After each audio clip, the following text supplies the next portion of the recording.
Section 4. Secondary characteristics and pairing. The objectives: learning to identify and describe the range of characteristics that contribute to the overall impression of a beer.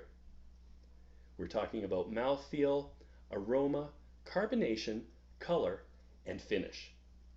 Now, before we begin this lesson, please go to the download section of the web page and download the hop and malt tasting wheels in another tab. You'll need a copy of the tasting sheet as well for each of your beers. Now, as you can imagine, this white ale is made using wheat instead of barley. These tend to be lower alcohol, somewhat cloudy. White ales are often served with a slice of orange. The subtle flavors of the wheat give us space to add new flavors.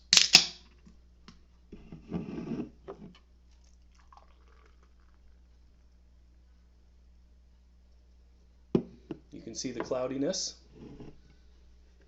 One of the beautiful things about a wheat beer is that with the subtle flavors that aren't as strong as malted barley, you don't overpower the meal you're serving it with.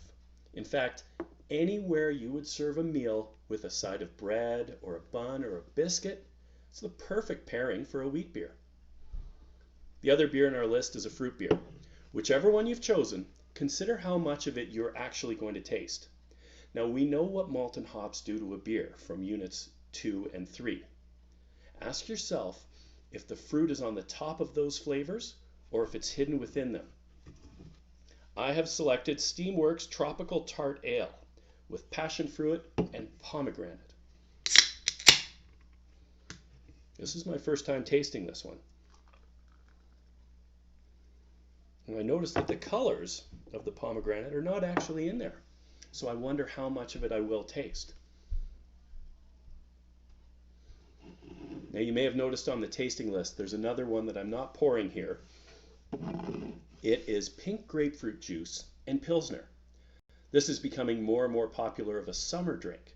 A third grapefruit juice and 2/3 of Pilsner, or another lighter beer that isn't too hoppy. We've replaced the bitterness of the hops with the bitterness of a grapefruit juice. And we also cut the alcohol content by 1/3. That turns that into a great summer drink. And large-scale producers are making these more and more available in the stores. You'll notice them under the name Radlers. Now let's talk about the other parts of the beer while I sip the wheat beer. The mouthfeel, or palate, is how it sits on your tongue. Is it dry, or does it coat your mouth even after you swallow? I'm finding that this white wheat ale is quite dry. It's not coating my mouth. It's not sticky. It's not smooth. Let's see what happens with the other one.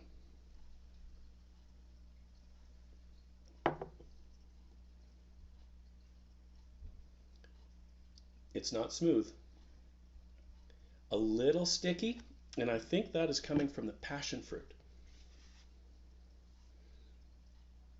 Now, about carbonation, the bubbles in the beer? We've got two very, very different levels of carbonation, as you can see. They can be fast rising and constant in the bubbles. I'll bring these a little closer. I don't know if that actually gives you an opportunity to see. Both of these are quite hazy. Or you could even just have a few, or a flatter beer, much like this one. The bubbles are the CO2 gas that's produced when the yeast is converting sugars to alcohol. Those bubbles are also responsible in part for the texture of the beer and the foam on top, or the head. When you pour a beer into a glass, and tilt the glass about 45 degrees and pour the beer onto the inside side of the glass, straightening the glass as it fills. This is going to prevent you from getting too much foam. Depending on the carbonation of the beer, pouring a cold beer into a warm glass could give you more foam than beer. And beware of that. Now, taking a look at the foam and head and texture categories of our tasting sheet, under appearance, how much head or foam contributes to how much aroma is released over the time you spend drinking the beer.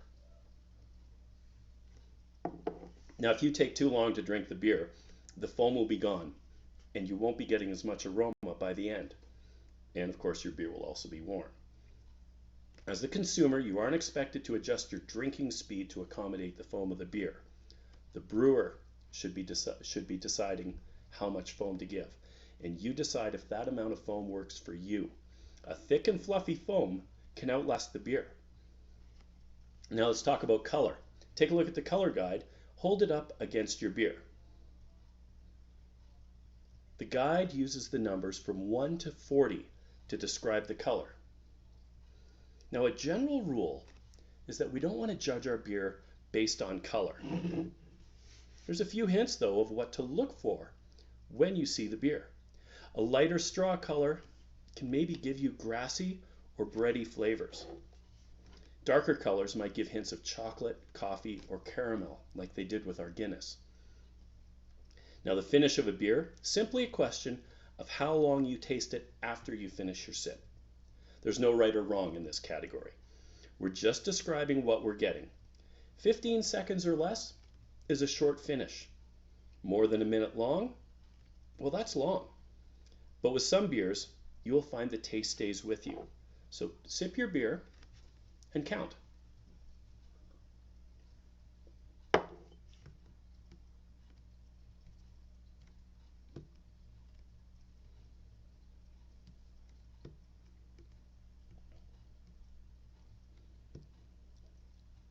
I would say that finish is probably 20 to 30 seconds. That's a medium finish for a fruit beer. Well, let's see how long the finish is for our wheat beer.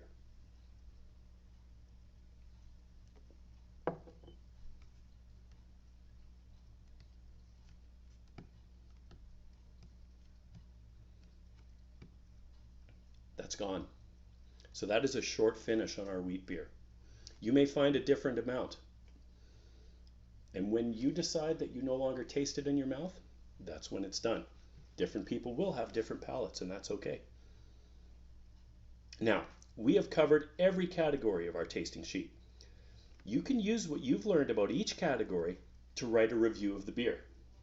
A full review would discuss all the categories, but you can also do partial reviews based on the things that you notice or remember from this course.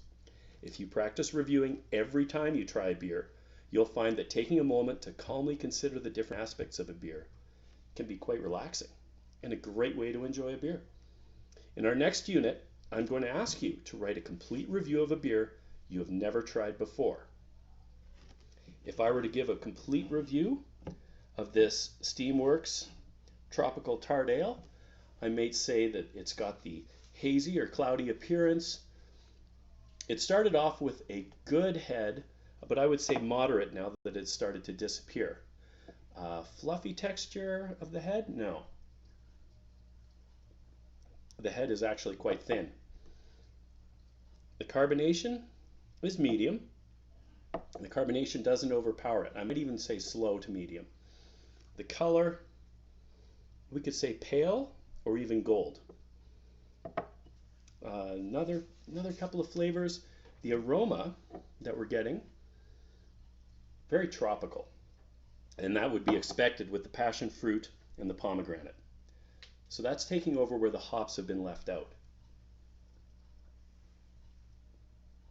There's not much in the way of malt. I might say a little bit of bread, might even say cereal. In fact, really, this could be Fruit Loops in a glass. A dry palate, floral flavor, coming possibly from the hops, but mostly from the actual fruit that's been added, with a medium finish. And there we go. That's a full review of a beer, no time at all. Now that we know what we're looking for, it's easy to put that together. So, when you're ready, move on to Unit 5 and upload your review of a beer you've never tried before.